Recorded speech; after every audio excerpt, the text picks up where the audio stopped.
지금 국민들이요, 이준석, 당신 그렇게 하면 안 돼. 이런 비판이 굉장히 커지고 있다는 것을 모르는 것 같아요. 알면서도 모르는 척 하겠죠. 유의미한 당대표가 되고 싶지 무의미한 당대표가 되고 싶지 않다. 이게 꼭 좌파되는 거랑 똑같아요. 조국 추미애 자기들이 자기한테 해당되는 비판을 남한테 해요. 이거 큰일 났어요, 진짜 이준석. 그 다음에 이 갈등 장기가 바람직하지 않다, 이런 지적에 대해서는요, 별 3개짜리가 묻어가면 그 조직은 도대체 누가 직원해야 하는가? 별 3개짜리는 그에 맞는 책임감을 가져야 하는 것이고, 그래서 지적한 것이다. 윤핵관 실체를 부정하고 있는 것을 어떻게 받아들이냐? 윤 후보가 부정했잖아요. 윤핵관 없다. 그래서 장재원한테 물어봐라, 기자들이 취재해봐라, 이렇게 얘기를 했지 않습니까? 이 문제에 관해서 이준석 대표는 윤핵관은 처음에는 언론에서 익명 인터뷰를 하면서 당에 해가 되는 발언을 하는 인사를 지칭하는 좁은 의미였는데, 요즘 언론에서 사용하는 윤핵관의 의미는 확장된 것이다. 즉 의사결정 구조에 있어서 때로는 하극상, 때로는 보이지 않는 곳에서 개선 조직의 의사결정을 방해하는 그런 사람들이 윤핵관으로 지칭된 상태인데, 저는 윤핵관이 없다는 후보 인식이 그러면 변화도 없을 것으로 생각한다. 저를 비롯해서 당내에서 일부가 가진 문제 인식과는 상당히 차이가 있다. 그리고 장제원에 대해서는요, 장 의원의 역할이 없다고 보는 사람은 많지 않을 것이고, 사실상 선거 때는 눈에 띄지 않는 공간에서 활동하는 분들이 많은데, 장 의원도 오해를 사지 않게 활동하라. 그리고 이 김건희 씨의 사과와 관련해서는요, 선대위에서 별 3개, 2개, 1개쯤 되는 사람들은 자유롭게 의사를 개진하고 후보에게 용기 있게 조언할 수 있는 분위기가 됐어야 하는데, 그게 되지 않았기 때문에 논란이 장기화하면서 맞아야 할 매보다 더 많이 맞은 게 아닌가 생각한다. 그리고 이 김 씨에 대해서는요, 이번에 다들 보셨지만 그런 공식 성상에 나가서 후보자를 지원하는 활동을 하는데 전혀 문제가 없다고 본다. 후보자의 배우자도 그 부분은 자신감과 용기를 가졌으면 좋겠다는 생각이다.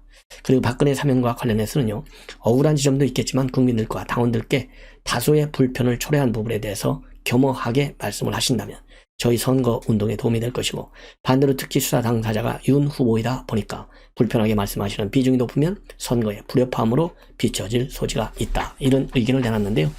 자, 이제는 이준석 대표 돌아오지 않는 다리까지 가는 모양을 보이고 있는 것 같은데요. 지금 TV조선의 보도를 보면 일단은 국민들이 굉장히 지금 지켜보고 있는데, 이준석 복귀 시나리오를 국민의힘 내부에서 검토하고 있다, 이렇게 TV조선이 보도하고 있어요. 다만 이제 아무 일도 없었던 것처럼 복귀하는 것은 불가능하다라고 하는 것이 현재의 분위기라고 합니다. 왜냐하면 선대위에 있는 대다수 인사들도 그러한 이 복귀는 반대하고 있다고 그래요. 그래서 명분과 시점, 그리고 형식이 관건인데, 시점은 이제 금년 연내로 보는 게 주류적인 의견이고요. 그 다음에 형식으로는요, 이 대표가 일정을 소화하는 장소에 윤석열 후보가 찾아가서 자연스럽게 상황을 정리하는 방안도 검토 중에 있다, 이렇게 TV조선이 보도하고 있습니다. 자, 그러면 이제 명분이 뭐냐? 명분. 굉장히 명분이 중요한데요. 이 명분은 이준석의 공간을 좀 만들어줘야 되는데, 이 얘기는 결국 뭐냐? 이 선대위 일부 재편을 생각하는 것 아니냐, 이렇게 지금 검토를 하고 있다라고 하는 것이 TV조선의 보도 내용입니다. 자, 이렇게 해서요, 지금 이제 상당한 분란이 지금 불거지고 있습니다. 자, 이거와 관련해서 이제는 우리 국민의힘 쪽 얘기를 전해드렸고요. 이제 김건희 씨 문제와 관련해서 윤석열 말하자면 이제 후보도 죄송하다, 이런 얘기를 했어요. 자, 그런데 이 김건희 씨와 관련해서 여권은 계속해서 특히 박범계가 앞장서 가지고 김건희 씨 수사 똑바로 해라, 이거 그대로 무혐의 처리하지 마, 그래서 수사 가이드라인을 2번씩이나 줬다, 이런 비판이 검찰 안팎에서 제기되고 있어요. 그러다 보니까 이제 논문 또 이 표절 의혹도 제기되고 있잖아요.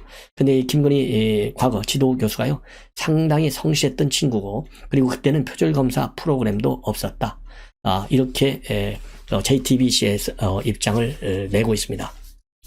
그러면서 남의 책을 그대로 베껴도 지도 교수가 도사도 아니고 어떻게 다 아느냐, 지금 표절인 게 밝혀지니까 통과가 지금 같으면 힘들 것이다. 그러나 22년 전에도 다른 사람의 논문을 인용할 때 출처를 밝히도록 지도를 했었는데, 그 지도를 잘 안 듣는 친구들이 많았고 자기가 쓴 것처럼 하려고 하다 보니까 문제가 되는 것이다. 그래서 결국은 논문 쓰는 사람의 양심의 문제다. 그리고요, 이 김건희 씨에 관해서는 야무지고 성실하고 자기 하고자 하는 일에 성실했던 느낌이었고 요즘 논란 상당히 안타깝다. 이렇게 지금 밝히고 있습니다.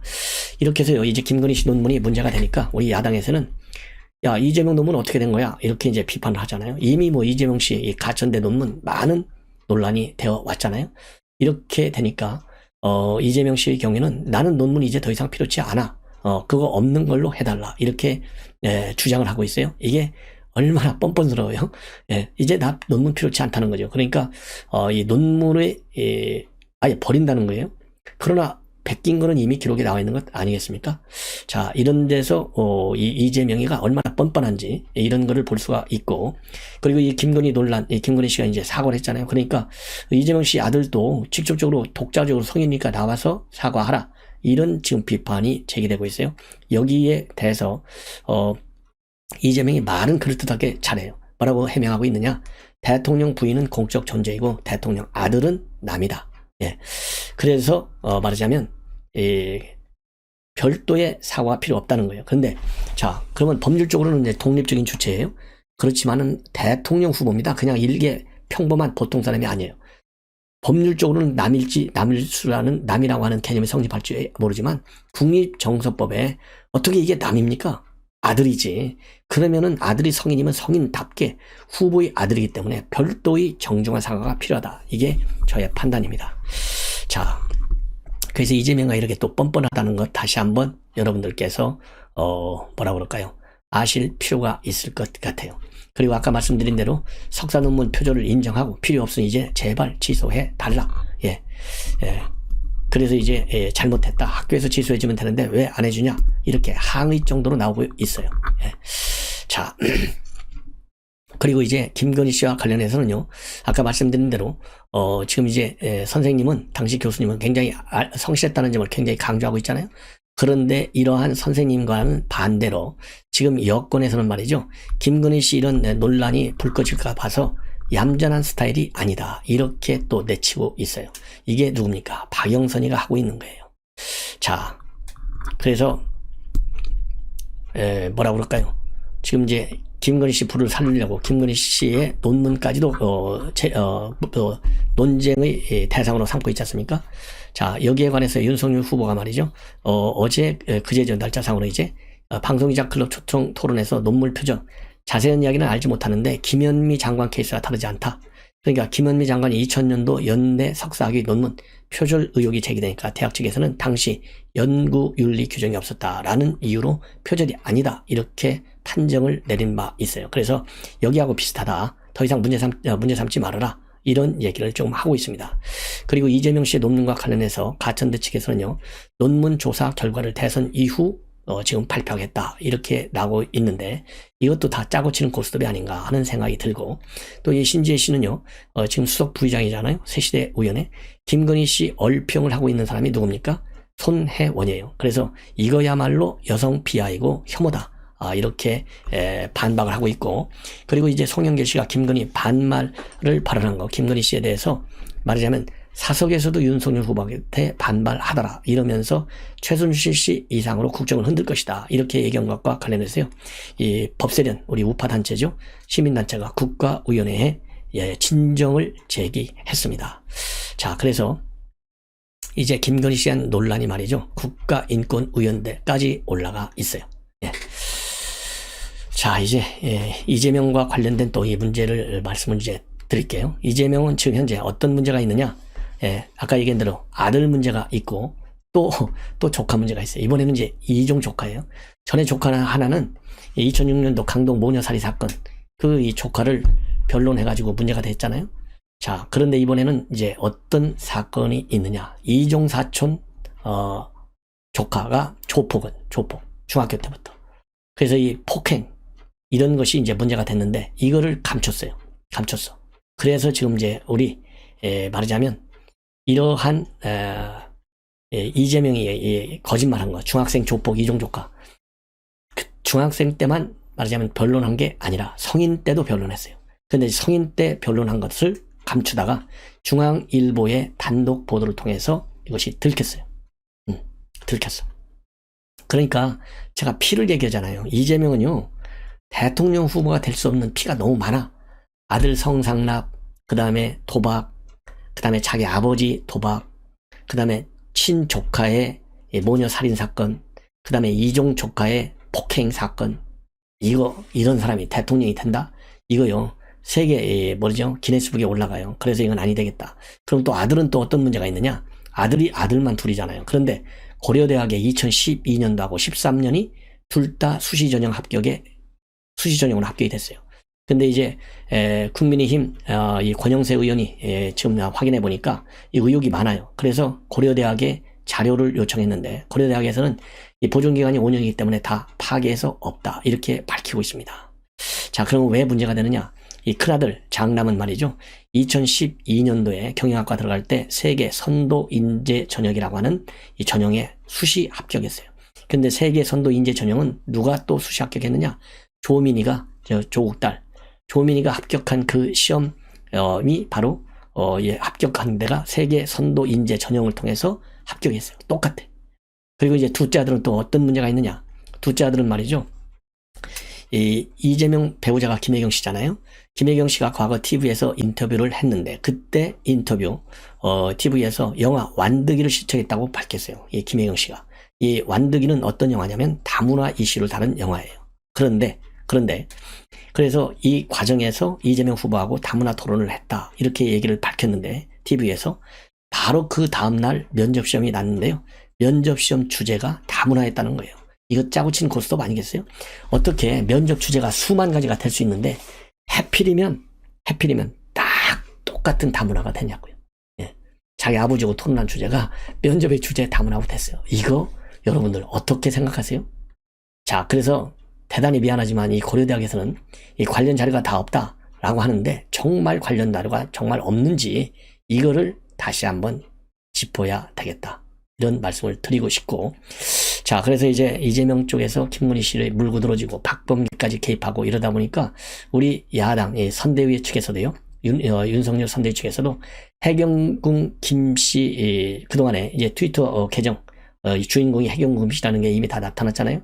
근데 이제 경찰에서 이 기소 의견을 올렸는데 증거가 별로 없다, 그래서 검찰이 뭉개버렸어요. 그런데 지금은 해경궁 김씨 증거가 넘쳐 흘러서 수사를 재개해야 된다. 그래서 지금 야당 우리 국민의힘에서 아주 세게 밀어붙이고 있습니다. 자, 뭐냐? 이제 어제 논평을 내놓은 건데, 과거 문제가 됐던 트위터 정의를 위하여, 이게 계정 주인이 바로 해경궁 김씨라고 딱 돼 있었잖아요. 그래서 그 당시 수사를 다 했어. 근데 검찰이 경기자 당선 후에 납득할 수 없는 사유로 기소를 중지하고 덮어버렸다.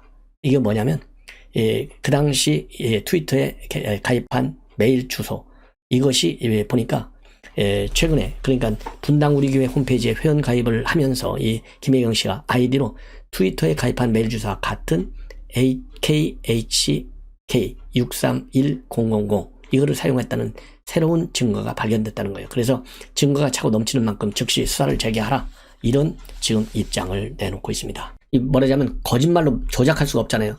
통신 이 기록을 가지고서 이제 범법자를 찾아내겠다는 건데, 이래서 지금 이제 존폐론에 정식으로 직면하고 있어요. 그래서 윤석열 후보가 오늘 입장문을 내가지고 이거 집권하면은 바로 손보겠다, 아주 강한 뭐라고 그럴까요? 입장을 발표했어요. 전부 김진욱, 그 다음에 여운국 핵심 주모자들 전부 속된 말로 얘기해서 영창에 가야 돼. 이거 민주국가에서 말이죠, 이거 있을 수가 있어요? 대한민국, 그러니까 문재인 정권이 대한민국의 국격에 맞지 않는 이런 외교안보 정책이라든가 또 이념에 파묻힌 그런 경제정책 가지고 대한민국의 국격과 그 다음에 우리 민생경제를 파탄낸 역사적 책임, 여기에 플러스 공수처 같이 공룡 수사처를 만들어가지고 그야말로 국민의 인권을 이 통신의 자유, 비밀 보장을 완전히 깨트린 공수처, 이게 바로 대한민국 문재인 정권의 실상이에요. 바로 이거 하나만 보더라도, 야, 이거 공수처의 비리, 이거 잘못된 수사, 이거 하나만 캐내기 위해서라도 이 누가 돼야 되겠어요? 윤석열 후보밖에 될 사람이 없어요. 이러한 지금 심각한 상황에 나와 있다. 그래서 무려 말이죠, 이 국민의힘 의원들 78명, 윤석열 후보가 7번, 그리고 김건희 씨가 3번 통신 조회를 당했고, 그리고 윤석열 후보 캠프에 이양수, 그 다음에 김병민 대변인이 당했고, 그 다음에 국민의힘 고위 당직자들 전부 다 당했고요. 흔히 우리 언론에서 얘기하는 윤핵관 3명도 전부 다 당했습니다. 그래서 여기에 대해서는 오늘 윤석열 후보하고 임태희 본부장이 특별 입장문을 내놨어요. 그래서 이 공수처장을 불러다가 30일 날이니까 내일이죠. 30일 날 국회 질의를 할 예정으로 있는데, 뻔한 답변이죠. 그거 불러나와야 소용없어요. 수사대에 올려야 됩니다. 정권을 교체해가지고. 예. 자, 그리고 지금 이준석 대표 아직도 안 들어오고 있는데요. 말이 많아. 너무 말이 많아요. 정말. 그리고 말을 잘해. 그럴듯하게. 이제 이준석 대표는요, 제발 돌아올 때까지 본인이 돌아올 때까지는 언론 활동 일체를 중단하는 것이 우리 국민들, 특히 정권 교체를 바라는 국민들, 그리고 국민의힘, 그야말로 이 정권 교체의 주역이 될 수 있는, 어떻게 보면 제가 보기에는 지금 우리 국민의힘이 이름은 여러 번 바뀌었지만은 야당이 말이죠. 연속 4번 선거에서 패했잖아요. 이번까지 패하면요, 이거는 역사에 파묻혀야 돼요. 이러한 중차대한 순간에 처해 있는데, 대표라는 사람이 아무리 선대위를 나가고 안 나가고도 떠나서 대표 타이틀은 가지고 있잖아요. 아니, 당에서 일을 해야지 매일같이 언론경 하루에 5-6개씩 돌아다니고, 이거 말 그만해야 돼요. 그래서 제가 보기에는요, 김정인 위원장이 이번 주에 만난다고 돼 있는데, 만나기 전에 전화를 해서 야, 너 좀 그만 좀 나가, 이렇게 따끔하게 한마디 하는 것이 제일 중요하다. 그러다 보니까 지금 신평 변호사 문재인 정권에서요, 이 공익제보위원장을 해가지고 친노 세력이라고 평가받은 이 신평 변호사 설명 안 해도 아시죠? 윤석열 후보 지지 선언했는데 이준석 대표 사퇴하라, 이렇게 얘기를 하고 있어요. 그리고 강용석이는 당 윤리위에 이준석 대표를 제소했어요. 굉장히 지금 상황이 안 좋습니다. 그래서 국민에게 지금 말로는 민망스럽고 죄송하다고 얘기를 하고 있는데, 그런 식의 민망과 죄송을 입으로 표현할 게 아니라 이제 행동으로 보여줘라. 더 이상 언론 출연 그만하라. 저는 그것이 이준석 대표가 우선 살아나는 길이고, 이준석 대표가 살으면 자동적으로 국민님이 사는 거 아니겠어요? 그래서 이럴 때는요, 소리를 버리고 대의를 따라라. 이렇게 저는 주장을 하고 싶어요. 저도 이준석 대표 되게 좋아해요. 저도 과거에 종편에 많이 나올 때 자주 보고, 아주 똘똘하잖아요. 똘똘하면 똘똘하게, 우리 똘똘의 똑똑함의 기준은 여러 가지를 똑똑한 기준을 삼을 수가 있죠. 그러나 현 시대적인 국민의 똑똑함이라고 하는 것은 정권 교체를 위해서 내가 무엇을 어떻게, 언제, 어디서 해야 되느냐, 이거를 정확하게 아는 것이 똑똑하다는 거예요. 이준석이 일반적으로 보면 다 똑똑하죠. 하버드 대학 나왔는데 안 똑똑하겠어요? 세계에서 제일 똑똑한 수준이면 세계 1%에 해당되겠죠. 그러나 그거는 똑똑하지 않아요. 지금 대한민국의 정치 환경에서 똑똑하다고 하는 것은 정권 교체의 선봉이 돼야 돼요. 왜? 당 대표니까. 그러면 어디서 얘기해야 되느냐? 선대위 안에서, 당 안에서, 여기서 얘기해야 돼요. 방송국에 조금만 나가요. 지금 나가는 거에 한 10분의 1만 나가세요. 하루에 100개씩 돌아다니고 페북도 여러 개 쓰는데요. 페북도 한두 개. 그야말로 정권 교체의 공감대를 넓히는 페북. 그리고 방송도 마찬가지. 그런 이외의 본인 입장 해명하는 거, 본인 홍보하는 거, 이런 거는 이제 사양하십시오. 그리고 본인이 선대위 상임위원장 자리에 복귀해서 그때 방송에 나가서 맨 먼저 정말 죄송합니다, 우리 지지를 모아주십시오, 이런 얘기를 좀 하세요. 그래야 이준석이라는 사람이 살아야. 지금 2030 청년들이 왜 이준석 대표를 좋아합니까? 이준석 대표가 잘 나가야 나도 저 나이에 뭔가 국가를 위해서 중요한 사명을 할 수 있구나, 이 대한민국의 정치장이 이제 바뀌었구나, 이런 거를 젊은이들이 알게 될 거 아니겠어요? 그래서 이준석 대표의 경우는요, 본인의 생사뿐만 아니라 정치적인 지금 2030 세대들의 미래의 어떤 이 장밋빛 설계, 여기에도 직결되어 있어요. 이런 역사적으로 굉장히 중요한 롤 모델이 될 수 있는 순간을 더 이상 놓치지 말아라. 이게 저의 당부의 말씀입니다. 자, 그래서 이 공수처 이준석 대표 굉장히 중요해요. 그래서 그럼에도 불구하고 신평은 사퇴하라, 그렇게 얘기하고 있고, 신성범 전 의원, 진작에 버릇 좀 굳었어야 되는데 늦었다, 어쩌겠냐, 그래도 껴안고 가라, 또 이런 고언도 나오고 있어요. 그래서 이러한 문제를 가지고 여러분들께 아주 소상하게 이 당사자들이 어떤 이 워딩을 사용하고 있는지, 왜냐하면 지금 이 상황이 굉장히 민감하기 때문에요, 사람마다 다 보도들이 달라요. 자기가 해석한 건지 아니면 김종인 위원장이나 이준석 대표가 한 얘기인지 헷갈려. 그래서 저는 분명히 팩트와 저의 생각은 구분해서 말씀을 드리기 때문에 필요한 중요 대목에 대해서는요, 워딩을 그대로 살려서 말씀을 해드리고 있는 점 참고하시기 바랍니다. 자, 맨 먼저 여론조사, 오늘 이미 제가 한길 리서치 여론조사를 말씀을 드렸는데, 한길 리서치 여론조사 보면 불길해요. 많이 떨어져 한 8% 정도 차이가 났어요. 그런데 이 엠블레인 퍼블릭 문화일보 요청으로 했는데요. 이 조사를 보면 역시 또 8% 정도 빠집니다. 예, 차이가. 그래서 이재명 27.4, 이재명 37.4, 그 다음에 윤석열 29.3을 나타내고 있어요. 26, 7 이틀간 조사한 것이고, 이 ARS 조사 내용으로 되어 있습니다. 그리고 안철수가 7.0, 심상정 4.2, 김동연 1%가 되고 있어요. 그리고 당선 가능성에 대해서도 이재명이 압도적으로 높아요. 46.5, 윤석열 33.5. 그래서 당선 가능성에서 말이죠. 제 기억에 이렇게 13%까지 차이 나는 것은 거의 처음이지 않나 싶고, 현재 후보, 투표할 후보를 결정하지 못했다. 이것이 41.9, 결정했다가 57.2입니다. 그리고 20대의 경우에는요, 무려 70.3%가 아직 결정하지 못했어요. 그리고 30대에서도 51.7%. 이 얘기는 결국 뭐냐? 지금 둘 다 이 얘기는요, 기본적으로 윤석열이든 이재명이든 딱 찍어야 되겠다고 하는 요인이 없는 거예요. 이 얘기를 그냥 일반적으로 얘기한다면 호감도가 지금 굉장히 비호감도가 높다는 얘기예요. 그만큼 이 두 후보가 어떤 말을 하는지, 어떤 정책을 보여주는지 좀 더 지켜보겠다는 겁니다. 확신이 안 선다는 거예요. 특히 20대, 30대 젊은 사람들이. 그래서 지금부터 이준석 대표의 행보 굉장히 중요하다. 왜냐하면 2030 세대들의 롤 모델이 뭐예요? 어쨌든지 간에 민주당 진영은 좀 다르겠지만은 특히 정권 교체를 바라는 2030 세대들은 이준석 많이 쳐다보고 있잖아요. 그 다음에 쳐다보는 사람이 지금 누구예요?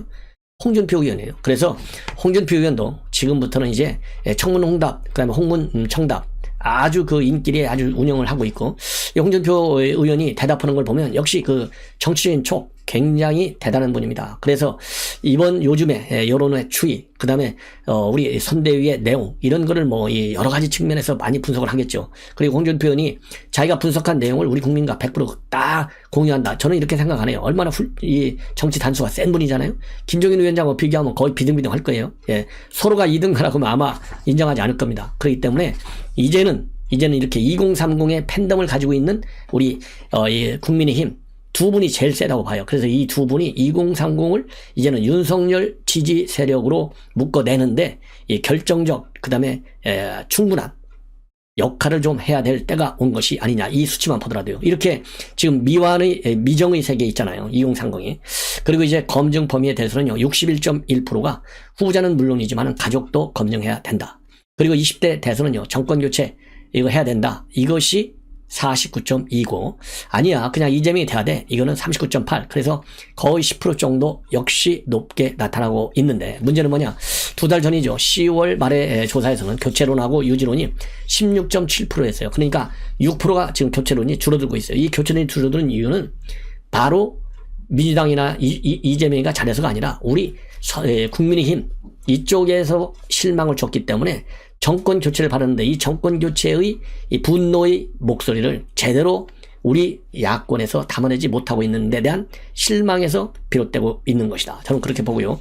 그리고 문재인 대통령에 대한 긍정평가는 43.9, 부정평가가 51.9입니다.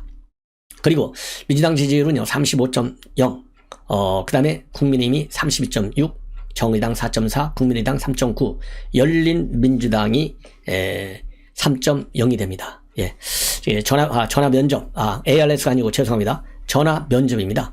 그래서 이 엠블레인 퍼블릭도요, 매주 목요일 날 NBS 멤버 중에 하나예요.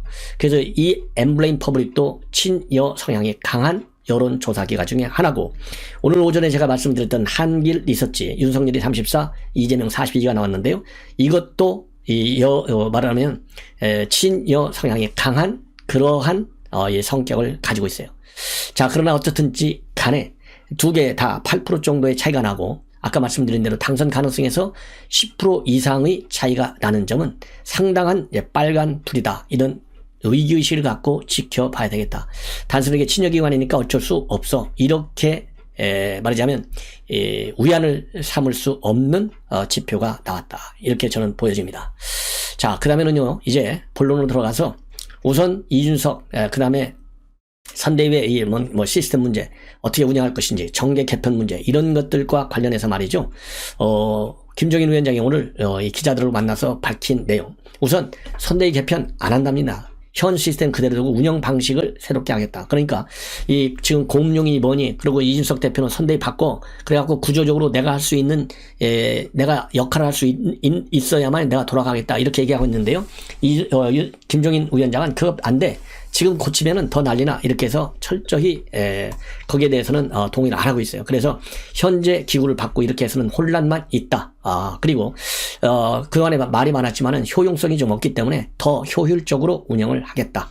예, 그래서 지금 총괄본부, 상황본부 임태희하고 권성동 이 둘이서 기본 채널을 유지하면서 제대로 효율성을 높이겠다, 이런 지금 이 체제로 바뀌고 있고, 아침 7시 말하자면 상황점검회의가 열리잖아요. 1일 점검회의. 이것이 효율성을 높이기 위한 두 개의 하나의 시스템적 변화다, 저는 그렇게 판단을 합니다.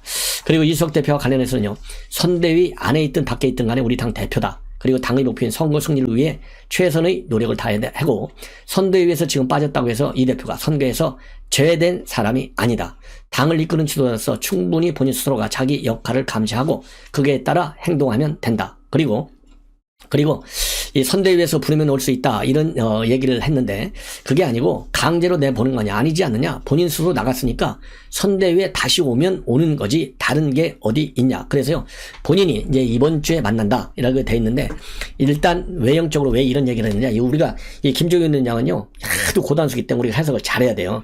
그러면 오면 오는 거지, 지가 나갔는데 왜 뭐, 이 얘기는 결국 뭐냐, 자발적으로 돌아오는 모양을 갖춰주는 거예요. 즉 이건 뭐냐, 이준석 대표에 돌아오더라도 체면 손상을 미리 막아주는 거예요. 이준석 대표가 선대위에 돌아오는 것이 결국은 선거를 위해서, 이기는 선거를 위해서 꼭 필요하기 때문에 스스로 이준석 대표의 판단 능력을 높이 사주겠다 이거예요. 그래서 국민들에게 나간 것은 잘못했지만은 나간 것 지가 알고서 돌아온 것 아니냐, 그러니까 너무 나무라지 마라, 이렇게 선제적으로 딱 보호장치를 해주는 거예요. 이런 얘기를 안 하면, 이번 주에 만난다더니 결국은 이 김종인 위원장 말 듣고 윤석열 후보 오라고 할 때는 안 오고, 이거 나쁜 사람인데, 이런 얘기가 나올 수 있잖아요. 그러잖아요. 지금 이준석 대표 사면 초과다, 이런 얘기가 나오잖아요. 그래서 선대위에 오면 오는 거지 다른 게 있나, 이거는 쏘아붙이는, 버리는 카드로 해서 이준석 이렇게 보는 게 아니라, 이준석 대표가 돌아왔을 때 입게 될 데미지를 먼저 딱 잡고 보호해 주는 거예요. 그래서 이준석 대표 스스로 판단해서 돌아오는, 역시 참 착해, 훌륭해, 역시 역할을 잘하려고 하는구만, 이런 평가를 받도록 하기 위해서 보호장치적인 측면의 말이다. 예. 이렇게 보여지고, 그 다음에 정계 개편과 관련해서 이 윤 후보가 당선이 되면 정계 개편이 있다는 소리가 많이 나오는데, 그런 되지도 않는 이야기가 안 나오도록 조치를 취하라, 이렇게 입단속을 해 놓고 있습니다. 그래서 최근에 새 시대 준비가 생기다 보니까 이 선거에 전념해야 할 원외 위원장들이 자신의 정치적인 변화, 이런 것과 관련해서 우려들이 많아. 그래서 이런 말이 나오는 것 같은데 안 나오게 잘 해라. 그리고 지지율 하락과 관련해서는요, 방관저적인 사람들을 다시 지지자로 끌어들일 노력을 해야 된다. 그리고 후보 간의 경쟁 관계, 즉 격차가 좁혀져 있기 때문에 지금부터는 순간의 실수도 용납될 수가 없다. 우리가 촘촘하고, 그리고 촘촘하게 준비도 하고, 말도 제대로 나가도록 메시지도 짜고 그럴 작정이다. 그래서 이 꼼꼼한, 즉 이 얘기는 결국 뭡니까, 이제 본인이 그립을 좀 강하게 잡겠다, 잡아달라, 이렇게 얘기를 했잖아요, 윤석열 후보가. 여기에 따라서 그립을 슬금슬금 좀 더 세게 잡겠다라고 하는 그러한 의지를 드러내는 겁니다. 예. 자, 그래서요, 이런 지금 얘기한 것들이 굉장히 중요한 얘기인 것 같아요. 그리고 참고적으로 이 김기현 원내대표가 얘기하기를 다 잘 될 거야, 정리가 됐어, 그리고 어제부로 말하자면 완결이 됐다, 이제는 조용해질 것이다, 이런 입장을 내놨어요. 이 얘기는 결국 이 김기현, 지난번에 울산 회동 때도 김기현 대표가 미리 가서 만나가지고 마무리를 쳤잖아요. 그래서 윤석열 후보와 이 대표, 이 양측이 더 이상 이제 자극적인 발언을 그만해라, 이제 복귀할 때가 되지 않느냐, 이렇게 달랬다라는 얘기로 해석될 수 있는 대목이고요. 그래서 지금 당내에서는 어떤 얘기가 나오냐면, 선대위를 복귀하지 않더라도, 왜냐면 길어질 경우에 대비해서, 근데 전반적으로 보면 지금 이제 복귀가 임박해 왔다, 오고 있다, 이런 사인들이 많이 나오고 있어요. 그래서 이제 만약에 복귀를 하지 않더라도 지역을 집중적으로 돌아다녀, 그러면서 청년층을 대상으로 한 선거 운동하는 방식, 이것이 이 갈등상을 좀 봉합하는 방안이 아니냐, 이런 얘기가 당내에서 돌고 있다고 합니다. 예. 자, 그런데요, 이준석 대표가 여기에 대해서는요, 의견을 좀 달리하고 있어요. 내가 뭐 2030 청년당 대표냐, 나는 국민의힘 대표다. 그래서 이 청년들 챙기면서 돌아다니는 거 이거는 안 하겠다. 이런 입장을 또 분명히 밝히고 있습니다. 그래서 이준석 대표가 말이죠. 이 기자들한테 밝힌 내용 굉장히 또 중요해요. 김종인 위원장 얘기도 중요하지만은 우선 이준석 대책보다 선대위가 선거 대책이나 똑바로 했으면 좋겠다. 그래서 더 이상 선대위가 이준석 대책처럼 돌아가는 것은 스스로도 보기가 안 좋고 국민 보기에도 안 좋다. 이러한 입장을 내놓고 있습니다. 자, 그러면서 이제 김기현 원내대표가 당내 갈등 상황이 정리됐다. 이 언급과 관련해서는요. 김기현 원내대표가 당내 긴장감이 높아지다 보니까 서로 좀 자제하는 게 좋지 않느냐 이런 취지로 얘기한 것이고 또 본인 입장에서는 언론인이 국민의 궁금증을 대신해서 질문하는 것을 답변하는 것이고 제가 딱히 어떤 악의나 이런 걸 갖고 반응한 것이 아니기 때문에 그런 점을 이해하겠다라고 말씀을 드린 것이다. 그리고 선대위 복귀와 관련해서는요. 후보 요청이 있으면 따르겠다라고 했는데 이거는 울산합의의 첫 번째 조항을 언급한 것을 갖다가 선대위 복귀까지 포함해서 언론이 과대 해석한 것이다. 그러면서 선대위 복귀를 포함해서 얘기하는 것은 절대 아니고 당무에 있어서 주요 당직자 요청이 있는 사안에 대해서 응하겠다라고 한 것일 뿐이다. 그래서 조금 이 언론이 너무 많이 나갔다. 이렇게 해서 본인의 자존심을 의식한 발언이다. 이렇게 보고요. 그리고 선대위 복귀할 것이냐 이런 직접적 그러니까 윤석열 후보가 요청하면 복귀할 것이냐 이런 언론 질문에 대해서는요. 발생하지 않은 일에 대해서 고민하지 않는다. 요즘 선대위가 어떤 개편 과정을 겪고 있는지는 잘 모르겠지만 요즘 자다가 악몽을 많이 꾼다. 털이 깎인 메모드 하나가 저를 자꾸 쫓아오는 꿈을 댄다. 이게 선대위인지 이준석 대처인지는 모르겠는데 그래서 정책과 메시지에 집중을 해서 당선시키는 방향으로 선대위가 열심히 일했으면 좋겠다. 예. 그러니까 여기서 이제 그러면서요. 선대위에 참여하지 않겠다고 선을 그은 상황에서 선대위가 이준석 대책위처럼 굴러가는 것이 당을 책임지는 당대표 입장에서 상당히 민망하고 또 국민과 당원께 죄송스럽다. 이준석 대책보다는 선거 대책에 집중하면 좋겠다. 이렇게 얘기를 했어요. 자, 앞에서 이제 이 악몽 꾼다. 그야말로 털이 깎인 메모드가 자꾸 쫓아온다. 이 얘기는요. 지난 5일날 메모드에서 업그레이드된 면도 잘된 코끼리 선대위가 이제 민주당을 찢으러 간다. 이거를 이렇게 얘기한 적이 있어요. 그때 메모드를 면도해 놓고 보니 그 털 때문에 지금까지 있었던 불필요한 악취나 파리때가 많이 사라졌다. 거기에 검증된 코끼리 운전수인 김종인 위원장까지 합류했다. 그래서요. 윤석열 후보가 당초 구상했던 선대위는 메모드 그리고 기존 선대위에 대한 자신의 비판을 면도 김종인 위원장 합류한 선대위는 코끼리로 비유한 것인데 이걸 다시 한번 언급한 것입니다.